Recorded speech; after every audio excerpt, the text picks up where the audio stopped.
just like, because I would hear the speaker right behind me, and I'd hear nothing from the other side.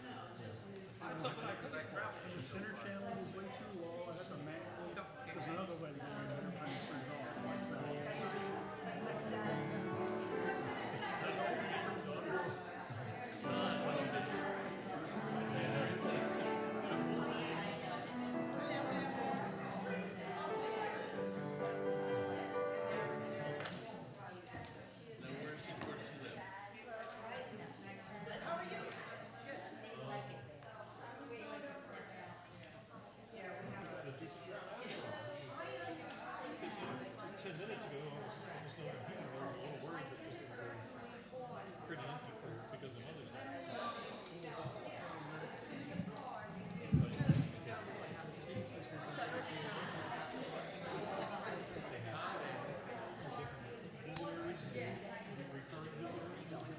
Yeah, that's this Friday.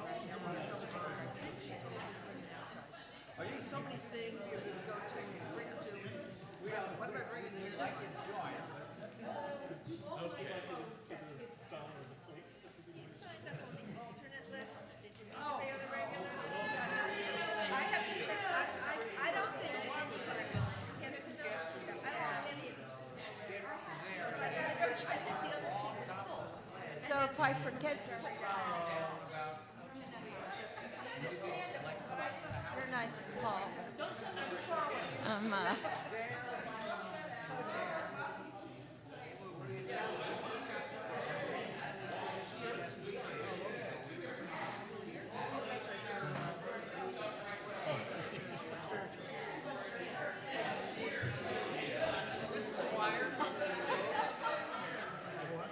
Yeah.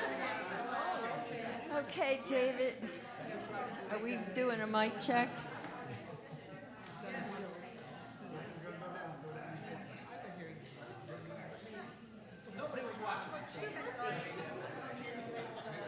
Oh, you do?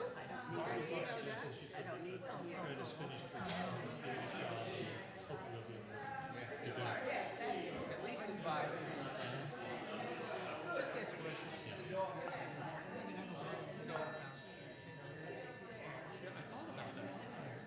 Please be seated now.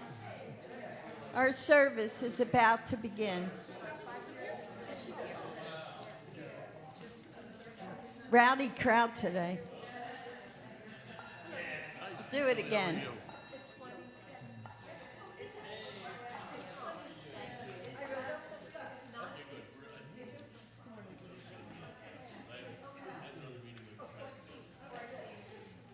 We ask that you please silence your cell phones. We welcome guests and visitors, members and friends, everyone gathered here this morning and virtually live on Facebook. Come into this place of peace and let its silence heal your spirit. Come into this place of memory and let its history warm your soul. Come into this place of prophecy and power and let its vision open your heart. My name is Teresa McReynolds, and I am your worship associate this morning. I am a grateful, loving member of this community and this congregation, and currently serve on the worship team. Our worship service today is led by Pauline Nyjander. Pauline Nyjander just completed her 5th year as a Master of Divinity student at Drew University Theological School in Madison, New Jersey. Yay! No, isn't that cool? Yeah. Where she is studying for the UU ministry, and where she was recently awarded the Diefendorf Award for Excellence in Homiletics. Pauline has been a member of the UU Congregation of Princeton since 2013, where she has served in various leadership roles, including being the ministerial intern in the 2019-2020 academic year, and now as a seminarian.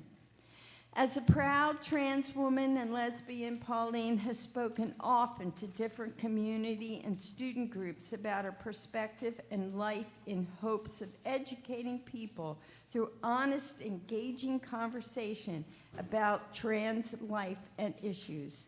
For this work, she was awarded the 2017 Triad House LGBTQ+ Champion Award for Life Ties, along with her wife Michelle and their sweet pit bull Ingrid. Pauline resides in Ewing, New Jersey. Video of today's service will be available on your YouTube channel later today. If you care to tweet during today's service, you can use the hashtag UUCSJS. To those gathered live on Facebook, we welcome your comments as well as your joys and sorrows on that platform. Please remember that this video will be on the internet, so do not share information best kept private. Announcements. There are a few announcements for this week. There are some auction events scheduled for May and June that have some unsold space that you may purchase. Opportunities include a lovely brunch in Janet Longo's garden. I've seen Janet Longo's garden, and it is beautiful. A chance to visit the Connors Native Plant Garden. I just did Jesse Connors Native Plant Garden last weekend. It was great. And observe various pollinators there, and a jewelry workshop where you'll have access to all of Debbie Dagavarian's beads and gemstones. Woo! Please visit the back table to see fuller descriptions and follow the instructions to sign up. Sign up for the June 3rd Circle Dinner, the final dinner of the spring cycle. Circle dinners are great ways to get to know UU members and friends in a relaxed, small group atmosphere. Please consider joining us. The sign-up sheet is on the table in the rear of the sanctuary. If you have any questions, please see Marie or Betsy. Calling all poets and readers. Deb Dagavarian is putting together another poetry service for June 25th. If you are interested in reading one or two poems, your own or someone else's, please contact Debbie as soon as possible. Show off your creativity. That's usually a great service. My first service ever at the UU was a poetry service. Made me keep coming back. There will be Faith Action Meeting on Monday, May 15th at 6:30 p.m. on Zoom. The Greenlight Coffee House is making a comeback. Wow. We need people who are interested in making that happen. For those of you who don't know what the Greenlight Coffee House was, it was a one Friday a month evening at the UU Center offering entertainment for the UUs and the general public. We drew musicians, poets, and comics from all over the area to entertain whoever was there. We served coffee, tea, and light snacks. It was fun and a chance for anyone to sing, dance, speak, or whatever, all in front of an appreciative audience. Anyone who wants to talk about this and bring it to fruition, please come to a planning meeting on Sunday, May 21st, after the service. We need your thoughts. UUs are the best audience. They're non-judgmental. They're just clap at everything. They're just amazing. So if you ever wanted to show what it is that you have hidden in there, come to this meeting. David Wiesner will be showing his slides from his personal collection during the coffee hour today. Join us next Sunday for Andy Cowgill and John Sherfy from the Eastern Service Workers Association for the 2030 Sustainable Development Goals. Join us in fighting for their implementation. In 2015, all nations agreed on a goal statement for sustainable development. By 2030, the goals the world would have achieved include ending poverty and hunger, gender equality, affordable and clean energy, climate action, and more. Eastern Service Workers Association organizing efforts in which many UUCSJS members play an important role, are uniting people across South Jersey to build a groundswell of involvement and action demanding full implementation of these goals. Whoa, big goals. But this group is amazing, so come to this meeting. Come next Sunday and listen to them. One final announcement. We want to thank our pandemic safety team for their work over the past 3 years. The pandemic safety was headed by Melissa Hutchinson, today's guest musician. The team did a great job keeping us safe based on rapidly evolving COVID situation. Thank you to all that were part of that, and thank you for keeping us safe. Welcome to worship.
we gather here together on this Sunday in the spirit of the principles we believe in. We gather here together in the spirit of acceptance and in the worth and dignity of those around us as well as ourselves. We gather here together in the spirit of community and to celebrate the diversity that makes us who we are, human. It is through our shared humanity that we work together to build a community that celebrates the gifts and the diversity that each of us brings here. And as a woman, a lesbian, and a trans woman, I am grateful to be welcomed here as I am. Whether you be a guest or a longtime member, I hope that whoever you are, wherever you are on your life's journey, know that you are welcome here.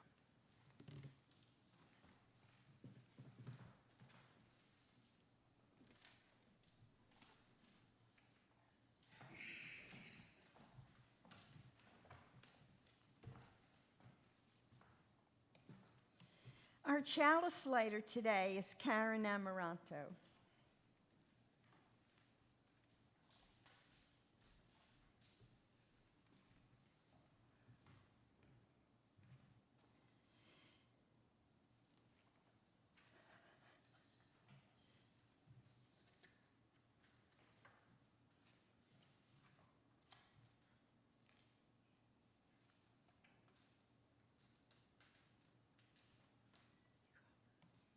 Please join me in reading the chalice lighting words by John F. Kennedy in your order of service. Change is the law of life, and those who look only to the past or present are certain to miss the future. Please rise now in body and spirit and sing our gathering hymn 118, Come and Go With Me.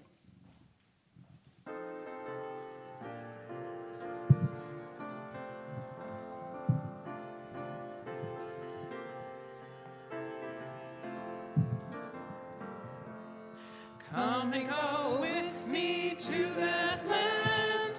Come and go with me to that land. Come and go with me to that land where I'm bound.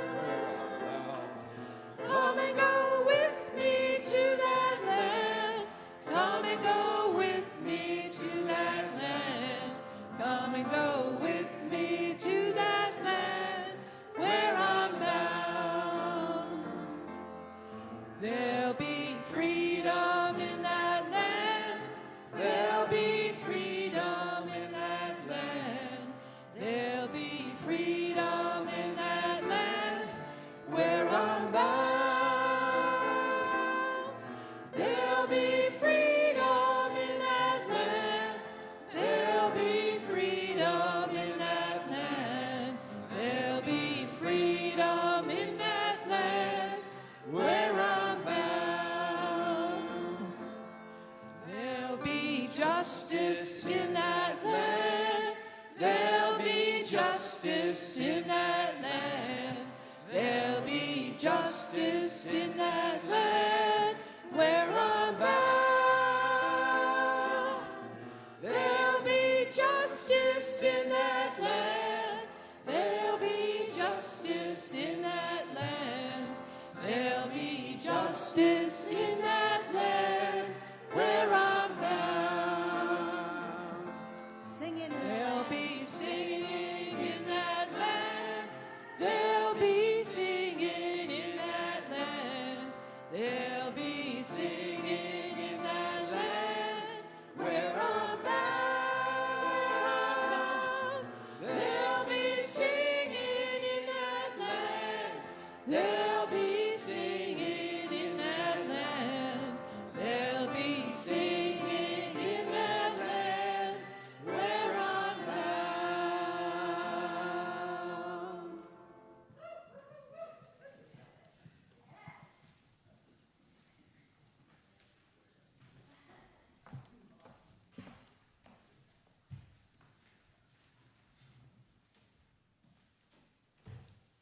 Okay. Now we will be lighting the children's religious education candle. We light this lantern for our children and youth and for us, celebrating the flame of faith lighted in each of us, honoring the light each of us brings into the world, rejoicing in the community that we create together. The children will now collect donations for the local food pantry, animal shelters, and the Coalition Against Rape and Abuse.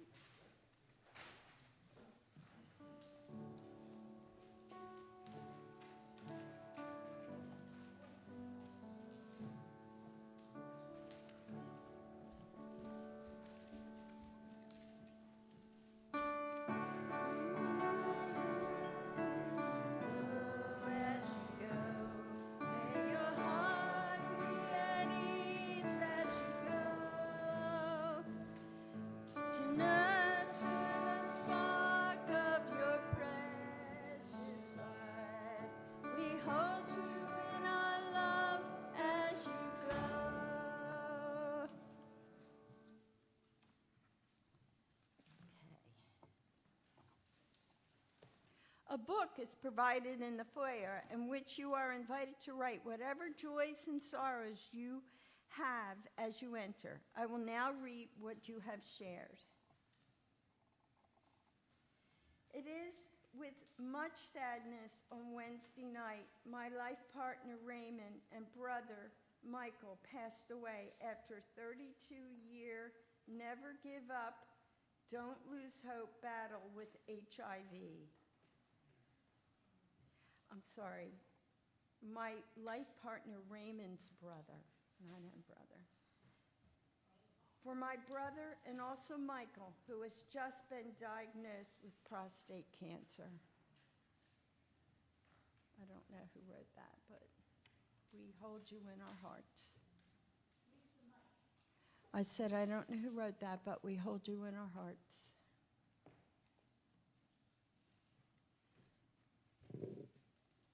Let us share a quiet time together to reflect on our week. During the musical interlude, you may come forward and place a pebble in the water to acknowledge a personal joy or sorrow.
Today's prayer comes from the pen of Linda Susan Ulrich.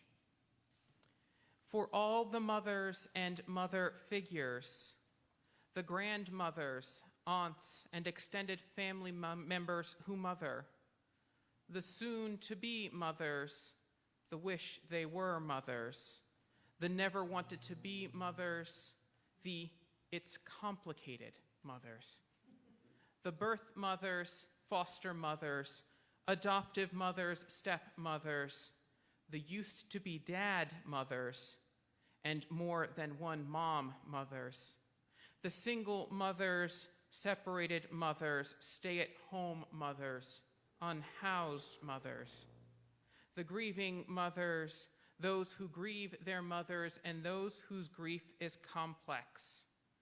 For all the communities that mother, and for all who depend on the great mother, you are held and beloved.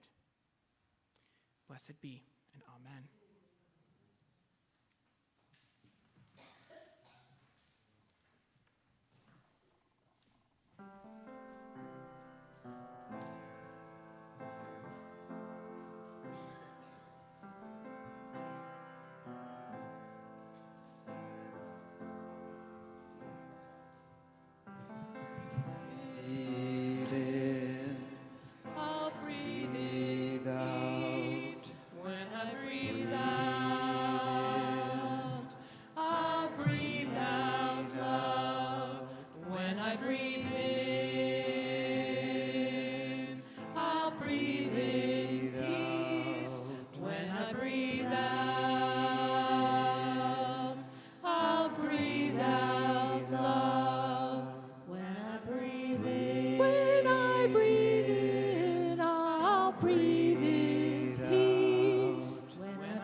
We will now take a moment to give and receive the morning offering.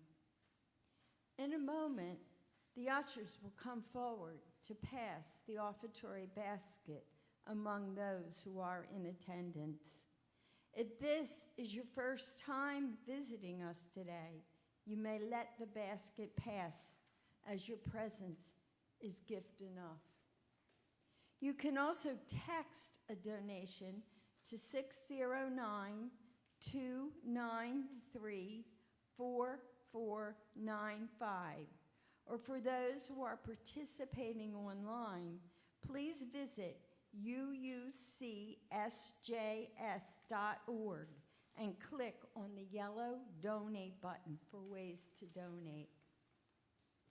Each week, we see a small, sometimes great miracle happen as people open their hearts and share their resources with this community of spiritual growth. No matter how you support us, we appreciate you and your generous heart. After all, your donation is what keeps us going. And no matter how those gifts are offered, they are always, always most gratefully received.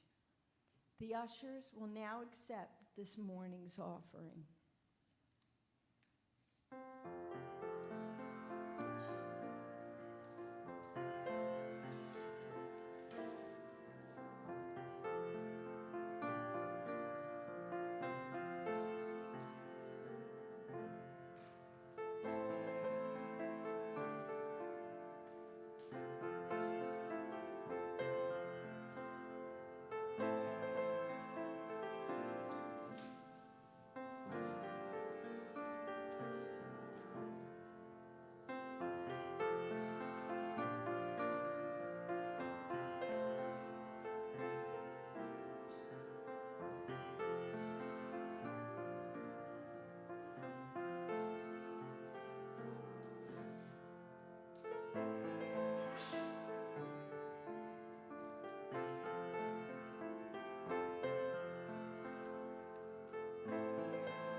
reading today is Doorways to the Soul, 52 wisdom tales from around the world by Eliza Davy Perriman.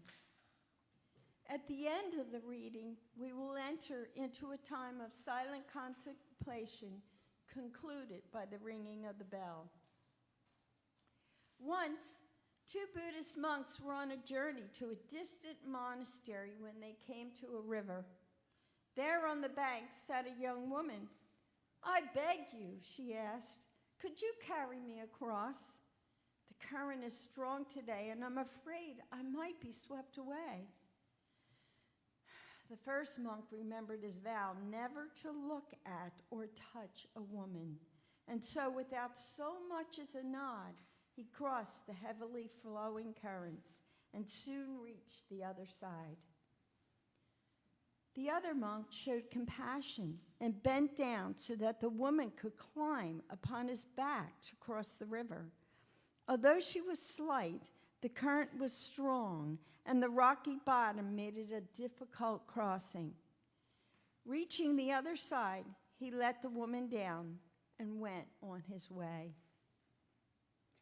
After some hours journeying down the dusty road in silence, the first monk could no longer contain his anger at the second for breaking their vows.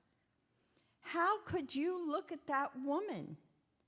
How could you touch her, let alone carry her across the river? You put our reputation at stake. The first monk looked at his companion and smiled. "I put that woman down way back there at the riverbank, but I see that you're still carrying her."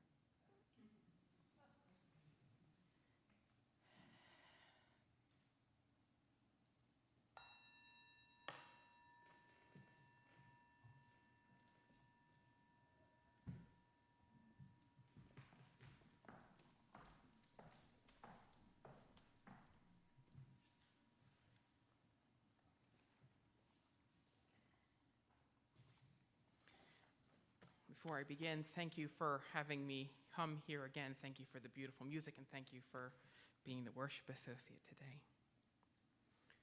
Oops, pardon me, I'm going to scooch this. Oh, nope, can't. All right.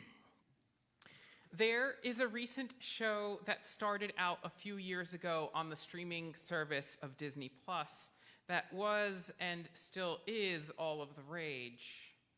Now, I'm going to do my best to keep this as spoiler-free as I can for those of you who haven't watched it yet, but I'm assuming that at the very least all the diehards have already watched the show to this point, so hopefully I am safe with today's sermon. The show in question is called The Mandalorian, and it's a show that's set in the Star Wars universe between the 1983 film The Return of the Jedi and the 2015 film, The Force Awakens. In the Star Wars universe, there is a group of people called the Mandalorians. And for those who have watched the original trilogy, Boba Fett, the bounty hunter that delivers a frozen Han Solo from Darth Vader to Jabba the Hutt, is one such individual. Now, at this point in the Star Wars timeline, the Mandalorian homeworld has been destroyed by the Empire, and the dwindling population of people that survived the destruction of Mandalore, their home planet, are spread throughout the galaxy. The main character of the show, Din Djarin, played by Pedro Pascal, is one of these Mandalorians. He became a Mandalorian after he was found orphaned as a young child and was inducted as a member to a sect of Mandalorians called the Children of the Watch. Now, a few things that one has to keep in mind is that the Children of the Watch are an incredibly strict sect that can seem incredibly cultish at times. One of its main tenets is that once one of their own has placed a Mandalorian helmet on their head, then they are to never take it off in the presence of another living being. This becomes an ongoing story point as the show progresses, as we are reminded of this fact every few episodes. Making his way as a bounty hunter in the Star Wars universe, Din Djarin gets caught up in a number of things going on that involve the ongoing fight between the Empire and the newly formed New Republic. At one point in the show, while working in disguise as an Imperial stormtrooper with an ex-Imperial officer to try and steal information from the Empire to further his current mission, Din Djarin is put into a position where he is ordered by an Imperial officer to take off his helmet. After almost 2 seasons of us, the audience, being reminded of his oath to never remove his helmet, he is put in a position where he must decide whether or not to remove it. If he removes it, he breaks his oath. If he doesn't, his mission fails, and it will likely be his death and the death of someone he is seeking to rescue. It wouldn't be much of a story if he died, so he makes the painful choice to remove the helmet. In for a penny, in for a pound, he will remove his helmet one more time to say goodbye to someone he cares about. Now, the show does a good job of showing the internal conflict that he has with removing his helmet and breaking with the rules of his people, and the repercussions of his actions come out when he meets the leader of his people.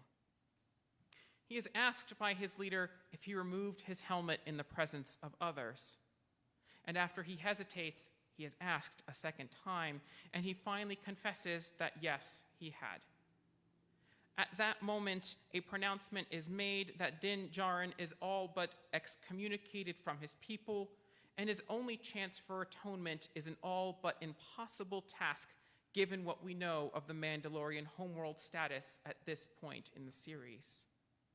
There is no talk of why he removed his helmet. It didn't matter whether it was for a good cause or not. And at risk of mixing Star Wars and Star Trek ideology in the same sermon, it didn't matter if the needs of the many outweighed the needs of the few or the one.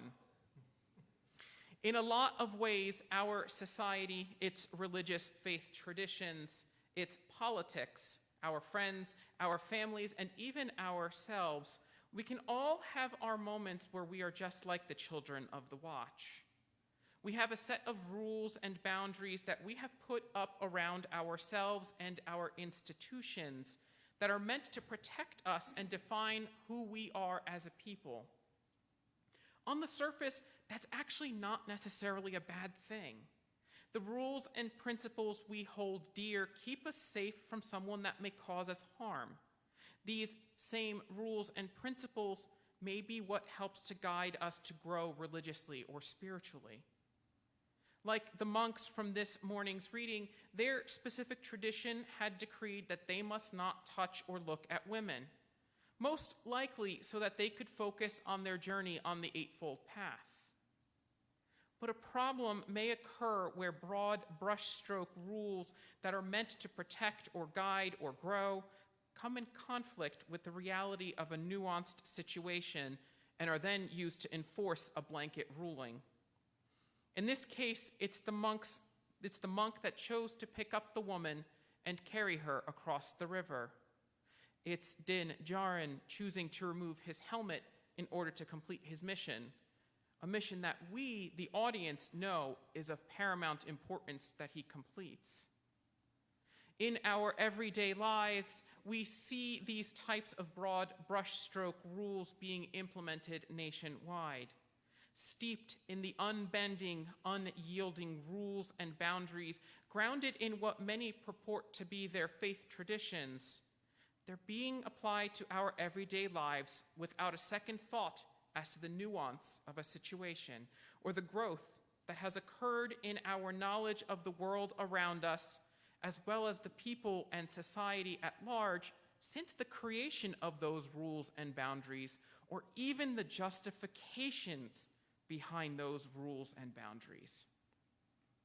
All one needs to do is turn on the national news to see those broad brushstroke rules being applied to reproductive health care that can and has placed lives of people at risk, and doctors being too afraid to act on trying to save the life of their patient for fear of being sued, losing their license to practice, or being arrested.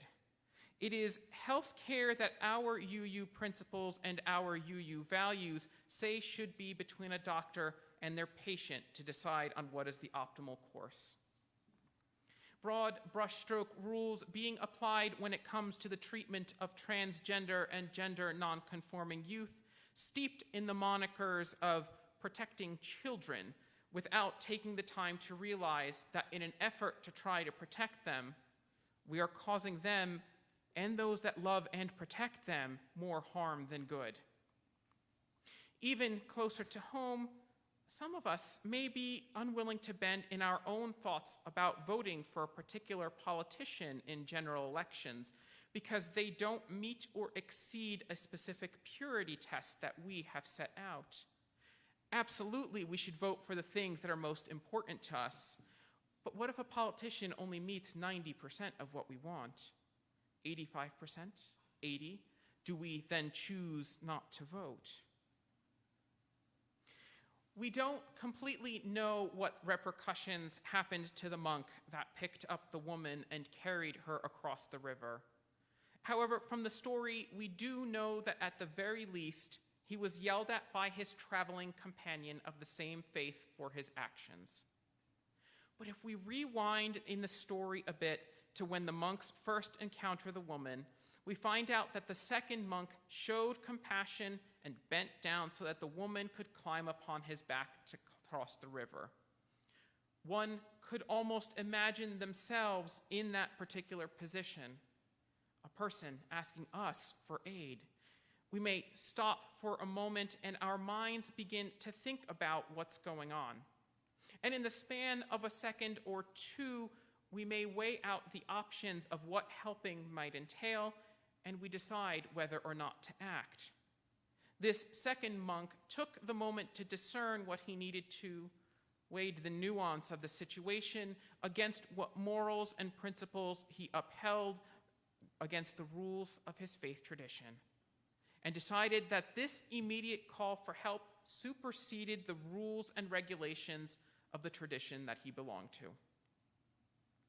Although she was slight, the current was strong, and the rocky bottom made it difficult crossing. Reaching the other side, he let the woman down and went on his way. Metaphorically speaking, even though this woman's request for help was minor, unlike the first monk that held firm to his beliefs and crossed the river without any difficulty, the second monk struggled to reconcile breaking a rule in his faith tradition, even though it was the right thing to do, but his mind was troubled. But he was able to set her down on the other side, and he accepted that his actions, after much discernment and weighing of options, his was the right choice. The same could be said of Din Djarin and his removal of his helmet. He weighed his options as he stood still and silent. The audience watching with bated breath, wondering whether he would remove his helmet, whether doing the right thing would outweigh what his people's rules and beliefs stated he should do. And he discerned that despite the rules he had in place, and despite the full knowledge of becoming an outcast, he removes his helmet so that he could accomplish his mission and bring him one step closer to rescuing someone in danger. What is interesting to note is that as the episode continues to move on, unlike the first monk of the Buddhist story, the ex-imperial officer doesn't yell at or mock Din Djarin for finally taking off his helmet. Instead, he recognized the difficulty of the situation that he was placed in and tries to help ease the difficulty of possible fallout from that decision that was made. But one thing that we must not forget is the other, that is, on the receiving end of some of the rules. The one held back, the one whose life is put in danger, the one who is ostracized by those unchanging rules and beliefs. How would it feel if we were that woman asking the monks for help? Unsure of where to turn for help, she took a chance and asked for help from people that were least likely to give her aid. One decided to abide by the rules in place and ignored someone in need. The other took a chance, discerned that their static faith tradition was wrong in this instance, and did the moral thing and helped the woman in need. Now, in the coming months and years of our own UU tradition, as a broader body, we will be examining Article 2 of our own UUA bylaws, which lists out our principles and values. Principles and values that have served us well for the better part of almost 40 years and have guided us to the point that we're at. But it's a location that, upon reflection, may not go far enough for some and may not be guiding our actions and behaviors in the now with the current events that are happening in this globalized world. And this is where we as a community will need to reflect and discern what the right direction must be as we move forward. And in this discernment, I would encourage us all to think about not only what we hold dear about our traditions, but to also keep in mind the woman at the river crossing. To keep in mind those who may be affected by broad principles and policies that don't account for nuance and can cause people to be left out or feel unwelcomed. Even in our own lives, we must discern what our own actions and behaviors must be. And sometimes that may mean learning to live in and leaning into discomfort as we challenge our own beliefs and principles about what action should and shouldn't be undertaken in opposition to what has been enshrined in our faiths, our traditions, and in our societies.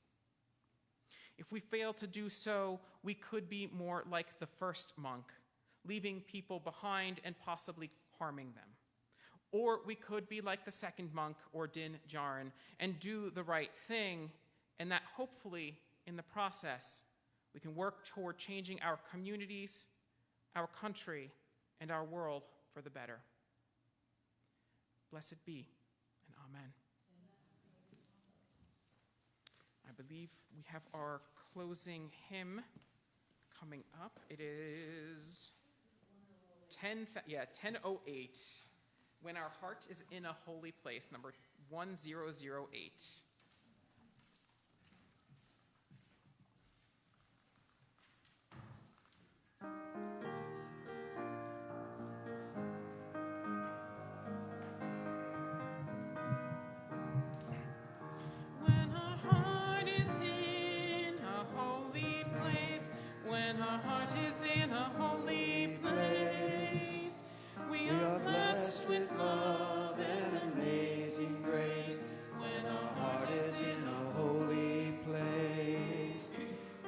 Trust the wisdom in each of us, every color, every creed and kind, and we see our faces in each other's eyes.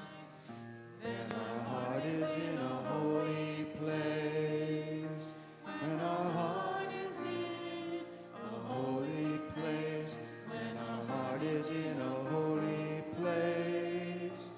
We are blessed with love and amazing grace. When our heart is in a holy place. When we tell our story from deep inside, and we listen with a loving mind, and we listen to voices in each other's eyes. Then our heart is in a holy place. When our heart is in a holy place. When our heart is in a holy place. We are blessed with love and amazing grace.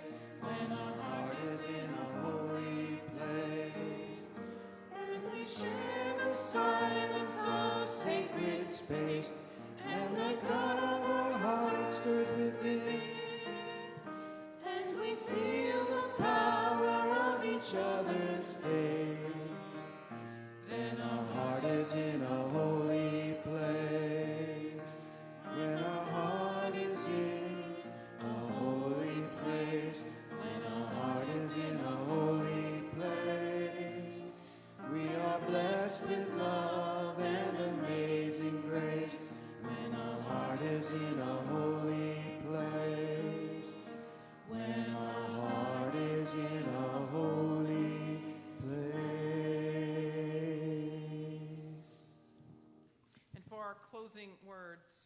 May love and compassion guide you in all that you do.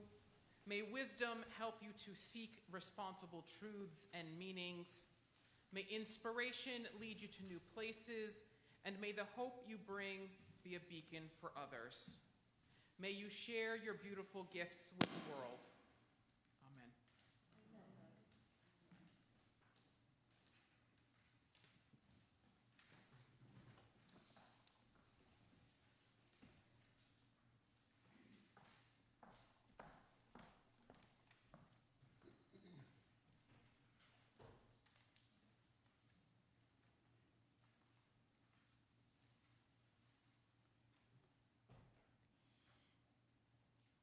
Time to extinguish our chalice. Let us read the words together for extinguishing the chalice. We extinguish this flame, but not the light of truth, the warmth of the community, or the fire of commitment. These we carry in our hearts until we are together again.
thank you, Melissa, for coming today, and that was beautiful. And thank you, Pauline, for reminding us at times we have those hard choices that we have to make, and how to keep our humanness in it.